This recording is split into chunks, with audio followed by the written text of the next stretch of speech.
Hello and welcome to the first episode of the Sons of Anxiety podcast with me and JB. How are you doing tonight, JB? I'm good, Gavin. I'm good. How are you doing? I'm doing very well. I'm really excited to be having this conversation with you tonight. It's been a long time coming. It has a long time indeed. coming. Yeah, yes. So, what's been happening in the world of SOA, JB? Well, Sons of Anxiety has just taken off. We've gone stratospheric. You know as well as I do, mate. We have been working tirelessly for the last 6 weeks from an inception of a group of friends to where we are now. We've got celebrities wearing our t-shirts, we're on the radio, we're doing our first podcast, our website's taken off. It's incredible. I just couldn't be happier. It really is just beyond our wildest dreams, Gav. It's mind-blowing, isn't It is. How quickly and how far it's gone. I didn't realise the support, the amount of support we're getting. We've not even launched, have we, Gavin? No. We don't even launch until the 1st of September. 1st of September, guys, just so you know. Sorry if you didn't hear that. 1st of September we launch. We're having a massive launch event in Littlehampton at the beach. So shout out to James and the crew at the beach who are really supporting us for this. And it's amazing. You know, we're going to fill the place. We're going to spread a lot of love, spread a lot of happiness. And this launch event is going to be safe in Sussex. We're going to be supporting them. All the proceeds from the launch event and the sales of our t-shirts will be going directly to Safe in Sussex, which is a formidable charity. And this is what we're about, isn't it, Gav? Exactly. Supporting the charities. Exactly. You know, it's all about the community and helping other people, isn't it? You know? Yeah. It's not about the t-shirt as such. It's not about, providing like profits for anyone. It's about spreading the awareness for mental health, isn't it? You know, and supporting the local community. Absolutely, mate. You know, we started this with just like wearing your anxiety. You know, wearing the t-shirt and telling people that you either support us or maybe you've got a mental health issue and you're not afraid to show it. Yeah. And hey, I've got mental health issues. As have I. Yeah. As I probably, there's probably 90% of the population that have. You know? As I said to somebody earlier, you could throw a stone, you'd hit somebody with mental health issues these days. Yeah. Because it's the times we live in. You know, we've had a global pandemic. Times are tough. People are struggling, and not just financially. They're struggling mentally, Gav. And we've got to get that message out there. And that's why we came together, group of friends over a beer. What can we do to make a change in the local community? Not Sunday national. Afternoon. Yeah, not national. We wanted to do it in the local community. We wanted to do it for Sussex, and look where we are now, 6 weeks later. It's absolutely amazing. Absolutely amazing. And the feedback I've been getting off of people, and you, and James, that the feedback is just outstanding. You know, what people said, we love your message, we love your drive, we love the reason why you're doing it. You know, keep doing it, keep going. It's really important. You know, we need more men in the world like you. Well, let's be honest. We're just 4 friends, you know, that started this, and it's growing. And our tribe, you know, and everybody, you're going to hear this word quite a lot through our podcast. Is the tribe. You know, anybody that supports us, comes along, wears a t-shirt, donates. You're part of the tribe. You know, whether you've got a mental health issue or not. If you want to wear our t-shirt, you become part of the tribe. And our tribe is strong, and our tribe will grow.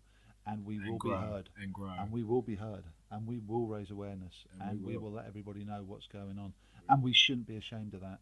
You know, the conversations in dark corners about mental health has got to go now. You know, we're shining a light on this, and it's a big, bright light. Yeah. Yes, a very big, bright light. We could light up, actually, all the beacons around the country. It's going to be that big a light. Yeah, it's going to be huge. Yeah. Can't, you know, just, what a journey. I know. And we haven't even started yet. We haven't even started yet, yeah. So we've been on a huge journey so far, you know, with, just for those guys that don't know and people who have just started listening to us, we, straight off the bat, had an international DJ in the name of Norman Cook, a.k.a. Fatboy Slim. Yep. Thank you very much, Norman. And we then had a few other A-list celebrities to join on the back of that, wearing our stuff and supporting us.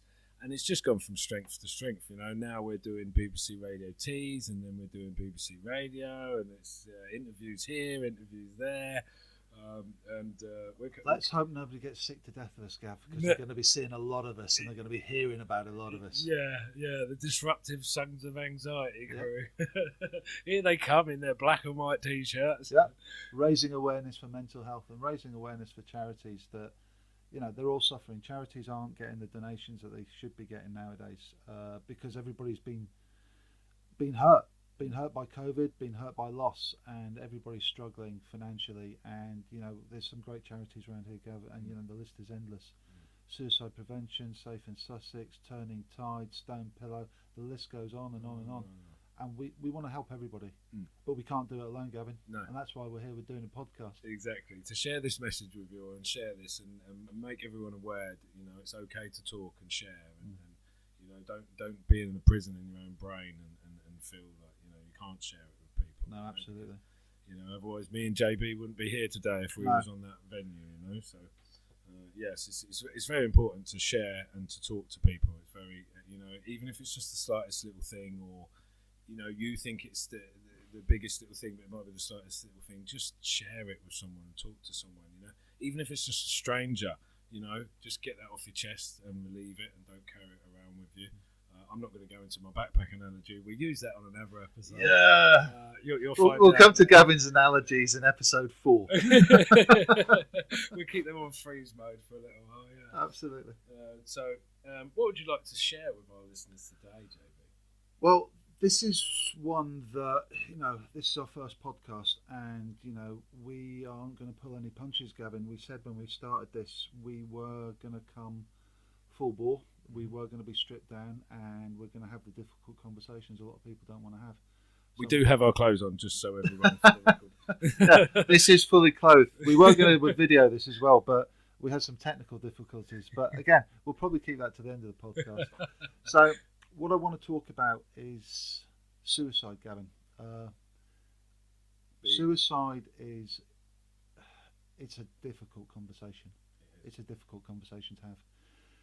But I don't want to talk about suicide as in the person. I want to talk about suicide in what happens when that person has failed and they have to come back into their life, and they have to have the difficult conversations with their family. They have to have the difficult conversations with their loved ones. And not a lot of people talk about that, Gav. It's a horrible thing, suicide, and it's becoming more and more apparent every single day as you go on. It's one of the biggest killers of men in this country. And believe it or not, suicide used to be illegal. It was against the law until the Suicide Act 1961. And even then, if you managed to commit suicide, your family members could have been held responsible. And thank goodness that society and the laws changed, because it's a horrible dark path. And what I want to talk about today is something that happened to me, and this is my personal journey, and it's a difficult one, anybody that's listening, because on the 4th of July I tried to take my own life,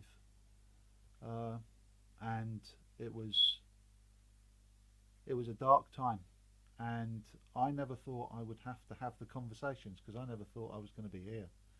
I didn't want to be here, but I've had a second chance, and I've grabbed that second chance with both hands. And my drive and my passion for Sons of Anxiety is driven by my second chance, because I failed, and thank goodness I failed, because I found a lot of love. And I want to tell you about the people that have supported me, and I'm not going to name names, because people out there that know me know who you are. But when I came to the end of my journey, I was, I didn't really know how anybody would react, how my wife would react, how my sons would react, how my friends, how my family would react. Would it be some form of anger, some disappointment? I don't know what it was, but I was scared, because I didn't know, I wasn't prepared to have these conversations, Gavin. And when my wife turned up at the hospital, and she looked at me and I looked at her, and I didn't see disappointment in her eyes. I didn't see disgust. I saw confusion and a lot of love and a lot of hurt, because she didn't know what was going on. And when you try and take your own life, you don't think about having those conversations and what you're going to say to the people when you come out the other side. But what you've got to do and what you've got to be very prepared for is the trauma that it causes. It causes your loved ones, a lot of trauma, a lot of hurt, a lot of questions. Why? Why didn't I see it? What did I miss? Where are the signs? Now, I've had this conversation with my wife on several occasions, and I'm thankful. I really am thankful that I had that conversation, because it's brought me a lot of clarity, and I think it's brought my wife a lot of clarity, because she understands, and she's asked the question, as have other people, are you going to do it again? I can categorically state now, hopefully everybody listening will believe me, I'm not going to do it again. I've got too much to live for. It's amazing to hear. You know that's true. I still have this with my wife, and like if I get in a hump and I storm out, and go for a walk, she's in major panic overload. Like, is he going to go and do it again? It's one of them. So it doesn't matter.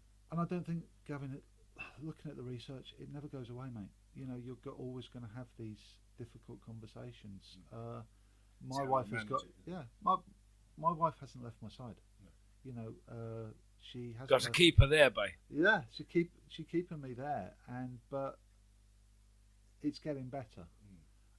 She felt a sense of panic if I wasn't around, and very protective of me,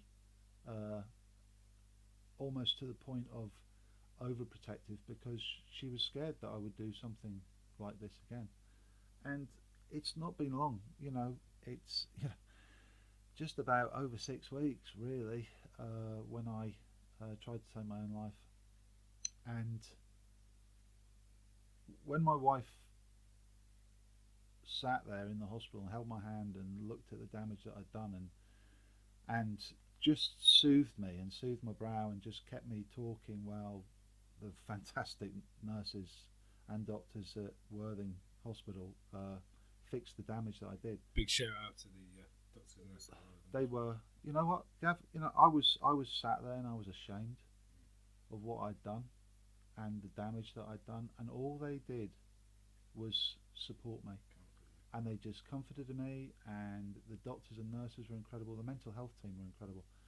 They are stalwarts. They are fantastic, and I can't have it more praise than I've already got for them. They're just amazing. But these guys were incredible, and my wife was incredible, and she remains to be incredible. She has a wobble. We both have wobbles. You silly little things will bring you back to that time on the beach when you decided to do what you did. But I never had so much love and support than I did from my wife. And at some point, Gav, and I'm going to say this now, we want our wives to take over this podcast, and we want them to tell their story, because it's a survivor's story, because it's just as traumatic for them as it is for me, because they're left with so many questions, which I don't have the answers to. I can tell you a list of reasons why I did what I did, but I don't know why I did it then. I was the same. I don't. To this day, I can't say what the trigger was. All I know is that I was a man on a mission, and I was off to end my life. And when I came back from that, and I do think about it, not all the time. It's just you get a trigger and you think, why? Of course. Especially when people ask questions, and they do. My son asked me a question.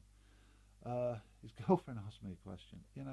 My sister, my father asked me questions. And all I've done, hand on heart, Gavin, is I've told the truth. Ever since for the 5th of July, the day after, I said I would tell the truth. If you ask me a question, I'll tell you the truth of why, if I can, and what I did. Do you think you did that? It was kind of a bit of a wake-up call to be like, well, now I'm not hiding anymore, in a sense. Oh, absolutely. I was stripped back and bare, mate.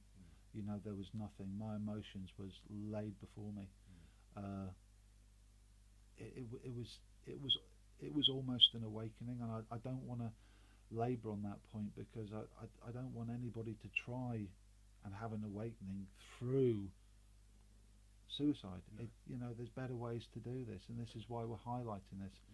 But I did realise that I'd got to the depths of despair, and I didn't like myself. I didn't think anybody else liked me, and I didn't want to be a burden.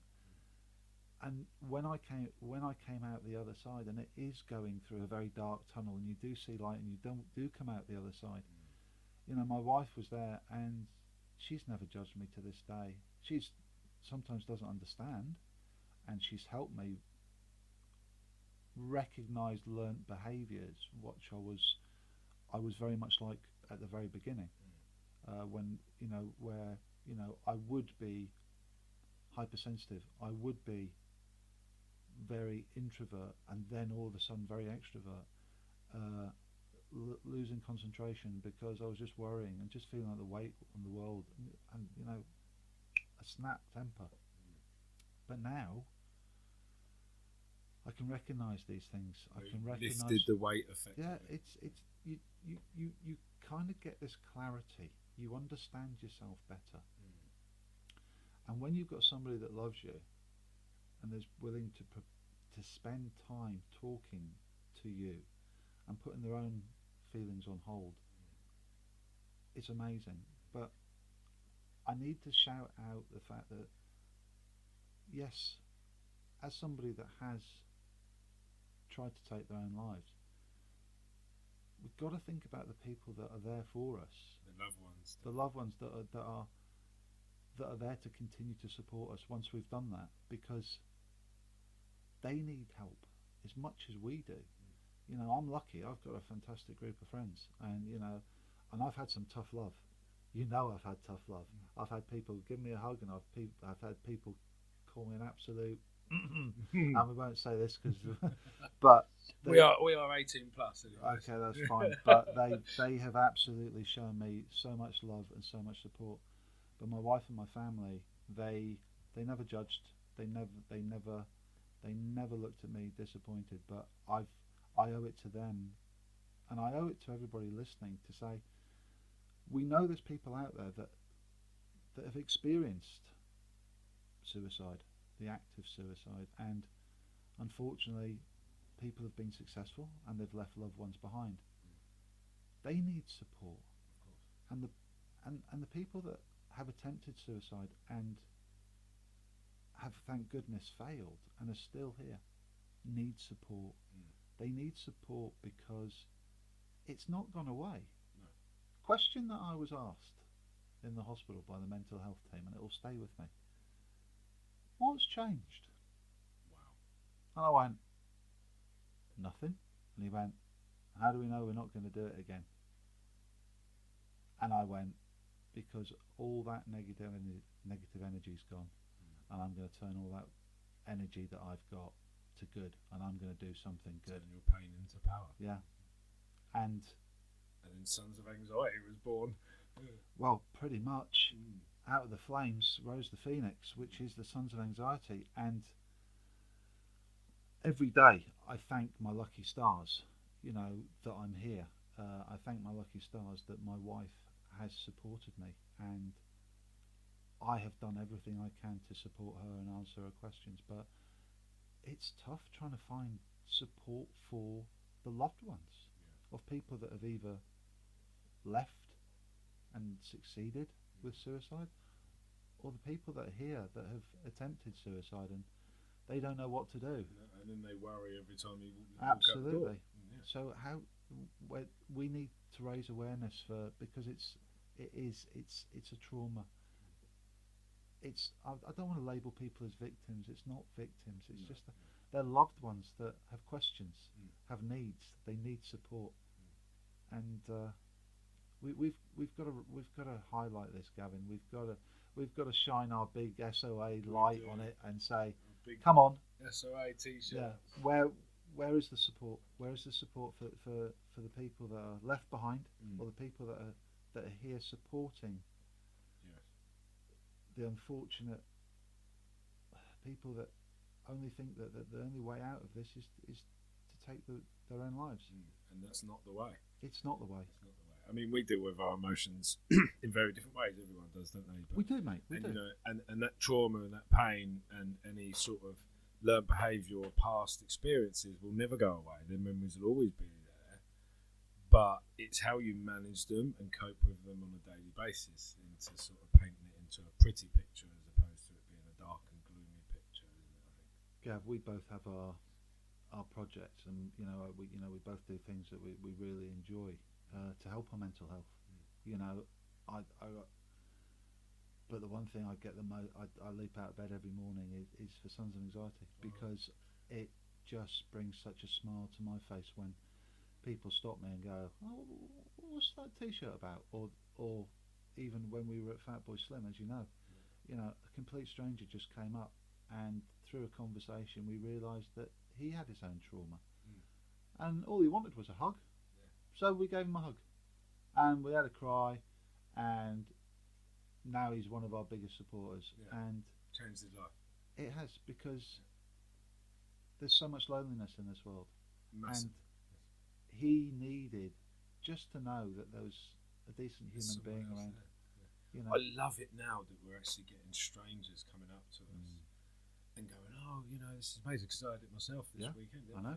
Actually, it was yesterday, and someone came up and they said they'd seen a T-shirt, and they was like, "Oh, we're following them." It's like, "Is it a local thing? Do you know much about it?" And like, "It's really cool. Where'd you buy your T-shirts from?" Well, actually, I'm lead designer, and I design them, and just asked the printer to print it for me. Yeah. But it's now it's gaining that traction, which is amazing. And I just love it. Everything about it. That's what, like you say. That's what gets me up in the morning now. It's a shame that we can't. Well, I said it's a shame we can't. I said we can. No, we're not going to say can't, Gavin. We're going to say we can. Can't doesn't exist. No, it doesn't exist in us, and it shouldn't.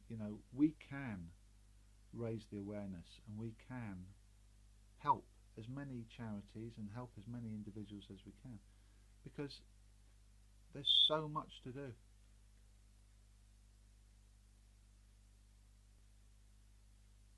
What kind of reactions did you get after?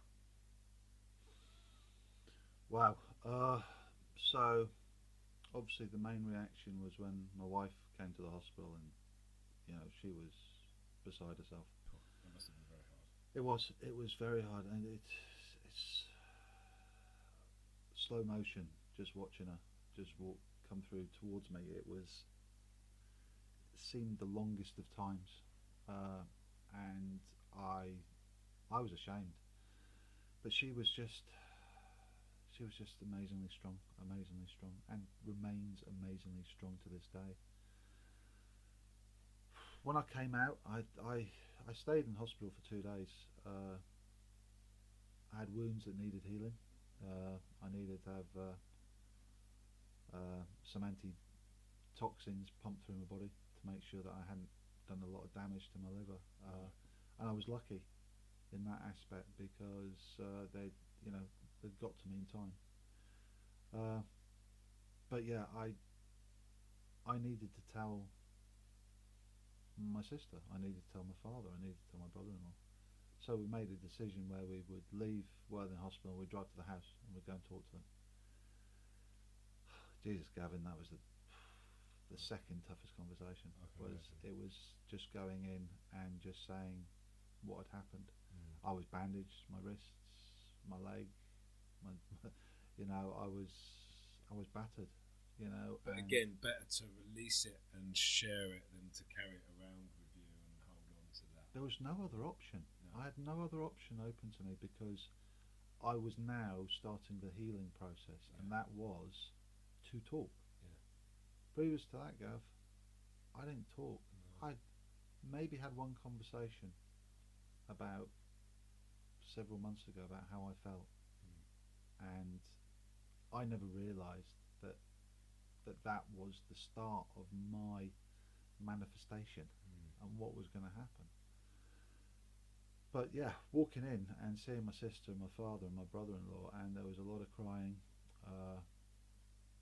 but I walked in there with two questions, and one of them was about guilt that I'd been carrying to do with a bereavement.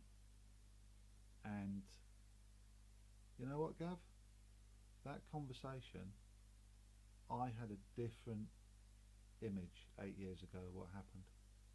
And I've been carrying that guilt with me for 8 years. And I was told categorically I couldn't have done anything about it. And I carried that guilt. And my sister and my father sat there and said there was nothing I could have done to prevent what happened. And I was, oh Jesus, Gavin, I was so relieved. Because I'd been carrying that for 8 years. And that's when it realised that, over time, your mind plays tricks on you, Gavin. Oh, yeah. A trauma of a death and the circumstances around that can affect one person one way and affect another person another way. Massively. And I was affected in a very adverse way because I felt guilty for it, and I felt that if I'd have done something the right way and not been selfish and not put myself forward, I could have prevented what had happened, but I couldn't. And I was told categorically there was nothing I could have done. 8 years of guilt just lifted off me in a 3-minute conversation. And that was 8 years of not me being able to have that conversation. Jesus, man.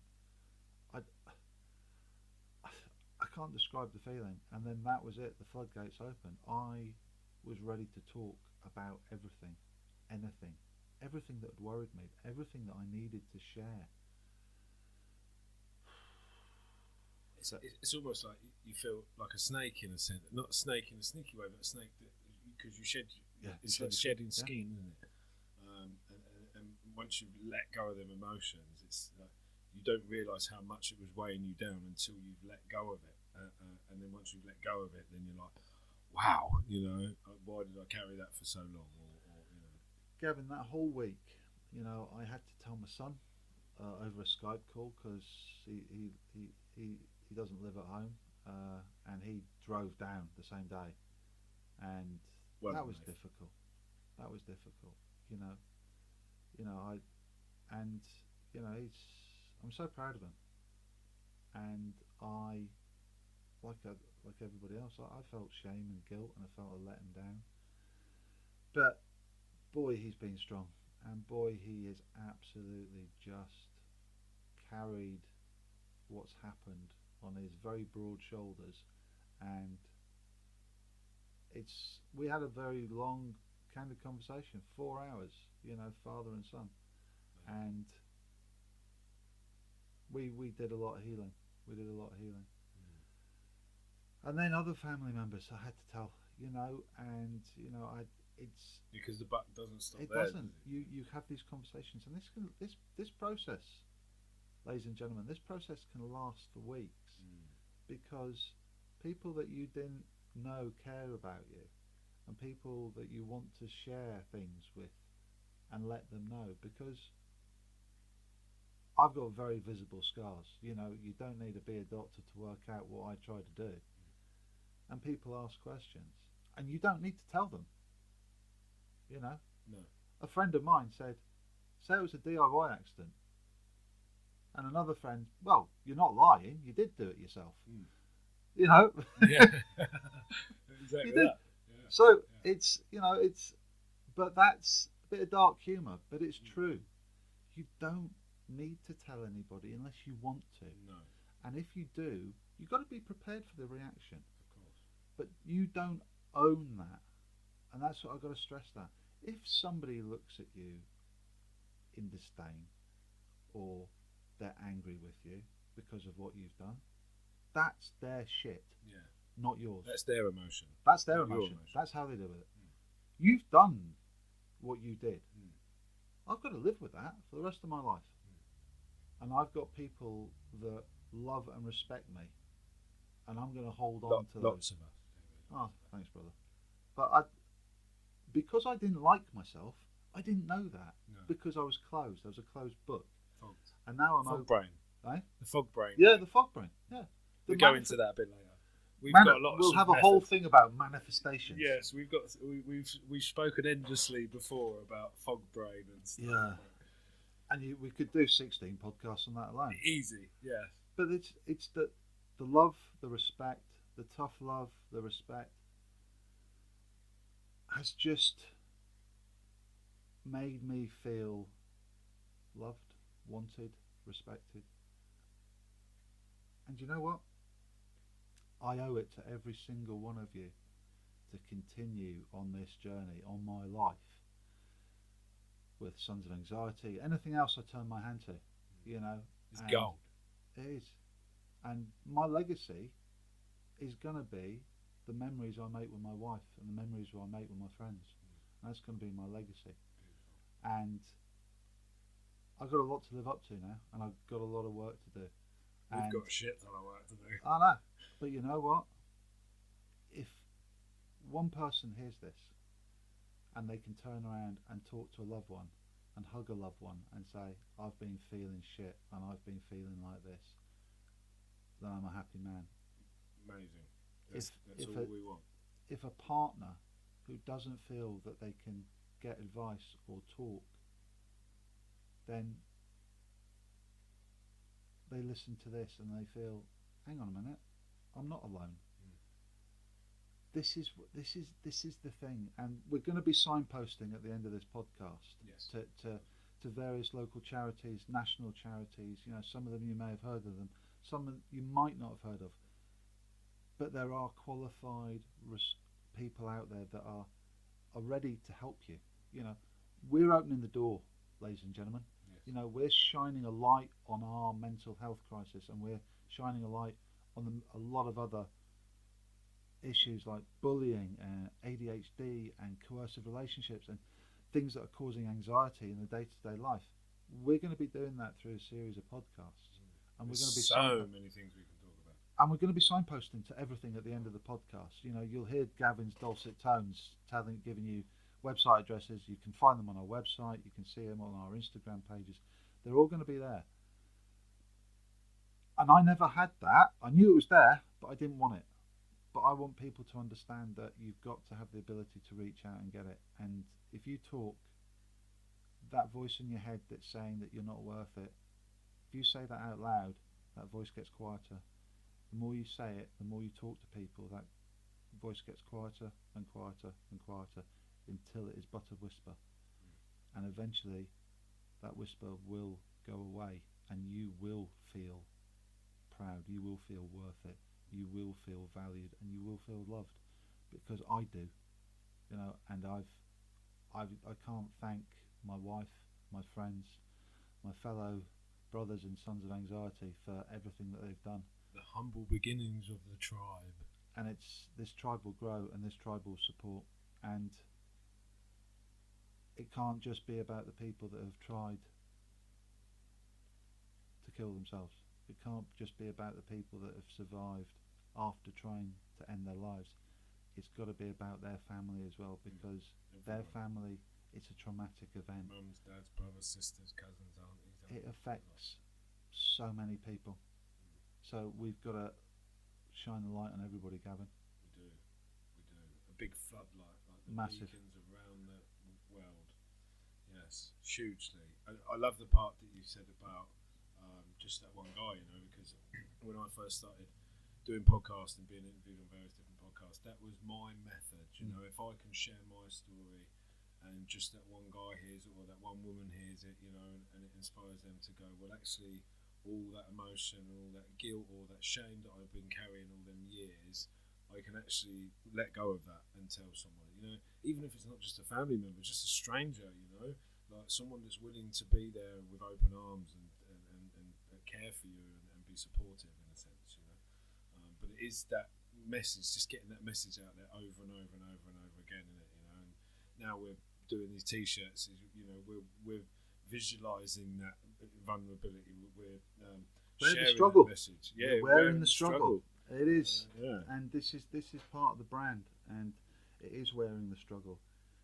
Everybody's suffering, Gav, in one way or another. You can see it, you can sense it. You know, society during COVID became quite empathic, and there was a lot of love for the blue light services, and we were all out there clapping on a Thursday night, and people were pulling together, and it was amazing. What I see now is people retreating into the cocoons, Yes. and just now now everyone's allowed out. Everyone wants to stay indoors. Yeah, they're not checking on the vulnerable. They're not checking on the neighbour. They're not checking on the friends. I think there's been like a huge cultural change, hasn't there, in a sense? You know, where people are becoming more sort of aware of their emotions and know that they're there, but not really reaching out to accept that support in a sense. They don't know what to do with these emotions, Gavin. No, you know, it's becoming an anxiety. You know, they've been forced into a lockdown, and they're having to face their own fears, and now they've been allowed out, and those fears haven't gone away. No, they're still there. And it's like their comfort zone as well, Yeah. isn't it? You know, it's like you get on that hamster wheel where you go to work 9 to 5, you get home, you have a dinner, you watch a bit of telly, you go to sleep, you do the same again. It's like Groundhog, isn't it? Hamster wheel over and over again. Yeah. And then I think people get comfortable into that lifestyle because it's the safety bracket. Because there is that fear of money and that fear of, you know, what if people think about me like this, or what if people think about me like that? And there's always that. I think that's probably one of the biggest fears of all people's thing. You know, the money and the job and the career and the safety and stuff. You know, but rather than going out and thinking, I'll do what I want for me and I'll live my life how I want to do it. No fucks given to what anyone else is doing. But I think it's like socially it's kind of like it's still a kind of stigma to talk about your mental health and to share and open about it, and it's, you know, I think it also depends on what kind of circle you're in as well, isn't it? So if you're in a certain circle, it's like the Japanese have this methodology about the masks, with the 4 masks, and they say you have 4 different masks, and you have the one mask with your family, and then you have another mask when you're with your work colleagues, and then another mask when you're with your friends, and then another mask when you're in a social environment. You know, so everyone has like them kind of 4 masks, you know, and I think some get more exausterated or extensified, if you like, more than others. You know, some people wear this mask more than they wear this mask, you know. And then it becomes a habit, doesn't it? And Absolutely. And you rolled into your Groundhog Day. It becomes a barrier, a shield. You wear this mask because you feel comfortable. And you'll never take it off unless you're forced to. And that might be a trauma, that might be an incident or something like that, where you're forced to reveal who and what's really happening for you. People aren't doing that, Gav. They are. Everybody's walking around ignoring the triggers. And one of the biggest triggers is social media, you know. And we are going to do a very long episode on social media. That might be 2 episodes. Absolutely. And we you know, we'll bring some guests in about that. You know, so, you know, people that, you know, influencers that live and breathe it. Because we have got guests. We do. We have got guests in the lineup. You know, not just our wives, but there will be guests. There are many coming. Yeah. And it will bring a different angle to our podcast, because it's going to bring something really, really cool. Funny the fact that you mentioned wife, actually, because there was one thing that I did want to ask you. Yeah. And it was, how was your wife with all of this? You know. She's struggling. She obviously, straight after the event, she was very protective, as I said earlier, and she didn't really want to let me out of her sight, and we did a lot of bonding. You know, we became very close. We actually spent a lot of time just going out to dinner, doing things, normal things, and enjoying each other's company. Going to the beach, going to dinner, going to the cinema. You know, we're just doing normal things. But it always creeps back in. Okay, even when you think you're at your highest mood, the niggle, that little bit of a question comes in, question that I asked myself was, why am I laughing? Why am I having such a good time? I shouldn't be doing this, but I did, and I actually asked, well, it's this. Can I do this? Can I laugh? Can I have fun? 2 weeks ago I tried to kill myself. Difficult question to ask your wife, but she answered it wholeheartedly as a yes. This is a second chance, and we've got to grasp it, and we've got to move forward. But she struggled, Gav. She's been very upset.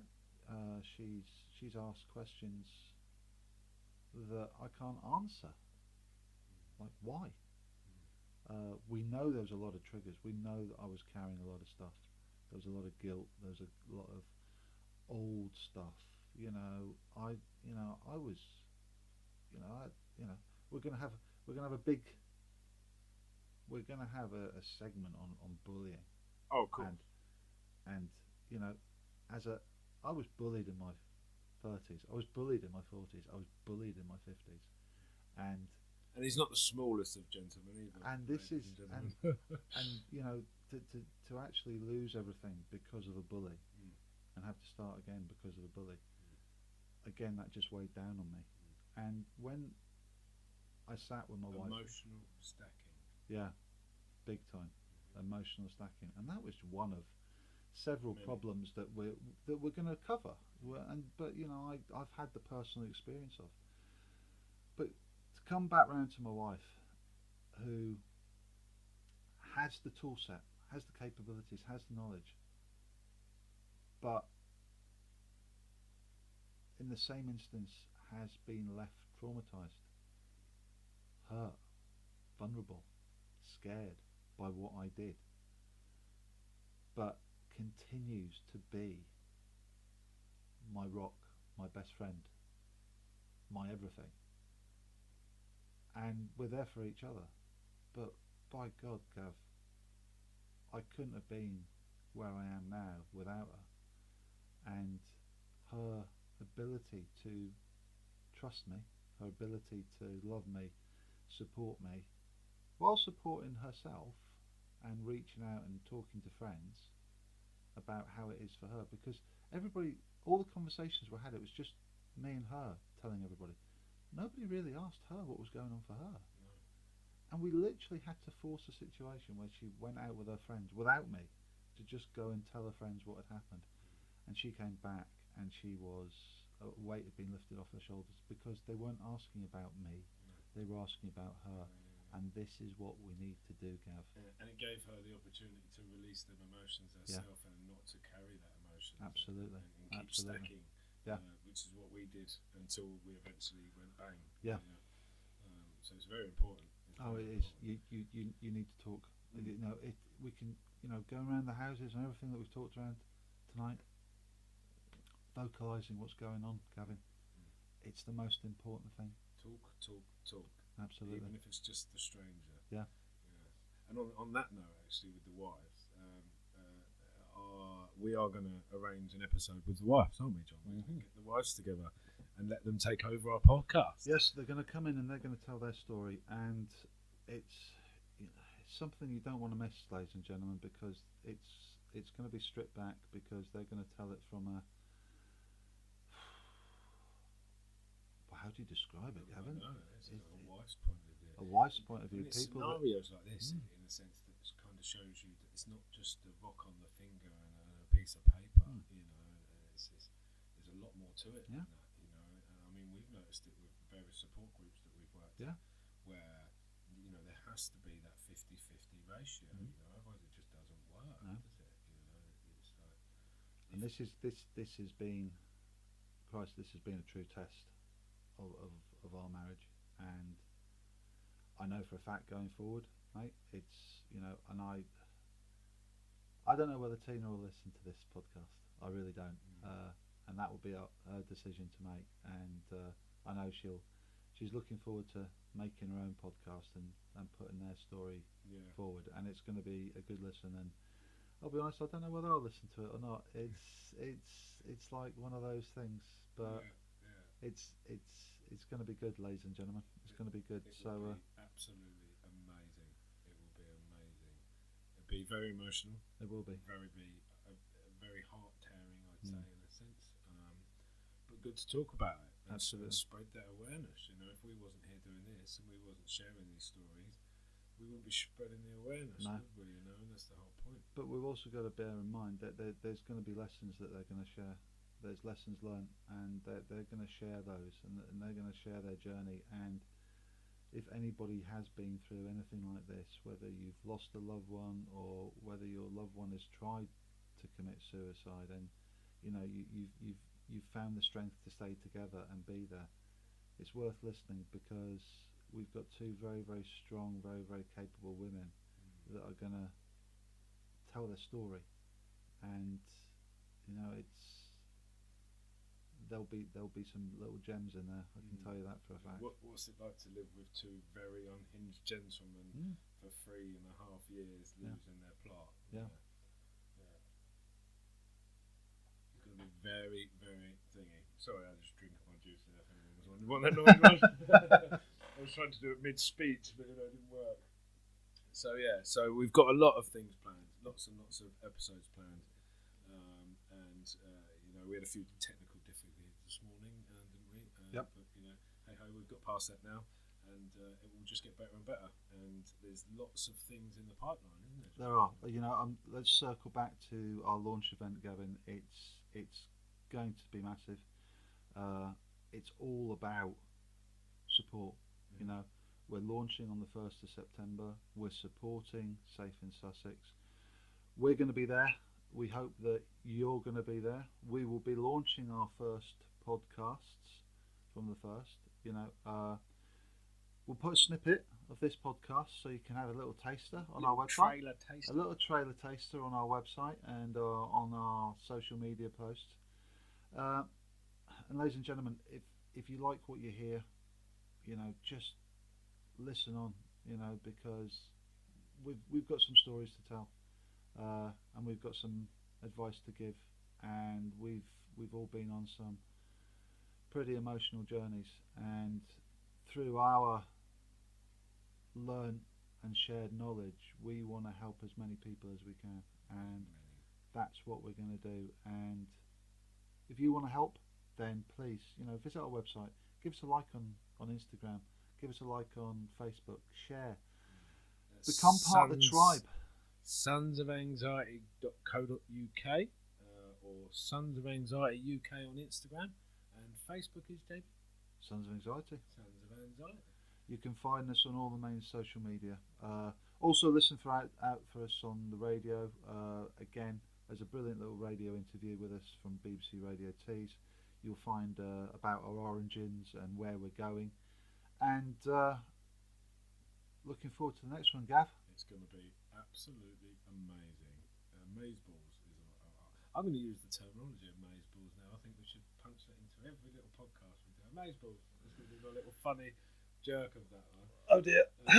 So yeah, you know, if you guys, anyone listening to that, if you've been affected or you know this has triggered anything with you, you know, please reach out. Please send us a message on any of the socials, and then we can put you in the right direction of anyone that can help you along your journey. You know, there's various different support groups out there. There's the Samaritans. You know, you've got Andy's Man Club. You've got Mind. You've got Men Will Talk, which is a local one of ours here. There's so many. I mean, I could roll off a whole list in the next 10 minutes, but I'm not going to. We're going to. If you go on our website, you can find most of the links to most of them places anyway. So they're all there for you. And you know, just share, talk. Don't carry that emotional burden with you, because it will weigh you down, and you will explode eventually. So you know, let it out and talk. It's good to talk. It's important to talk. Love you all. Take care. Take care. Peace out.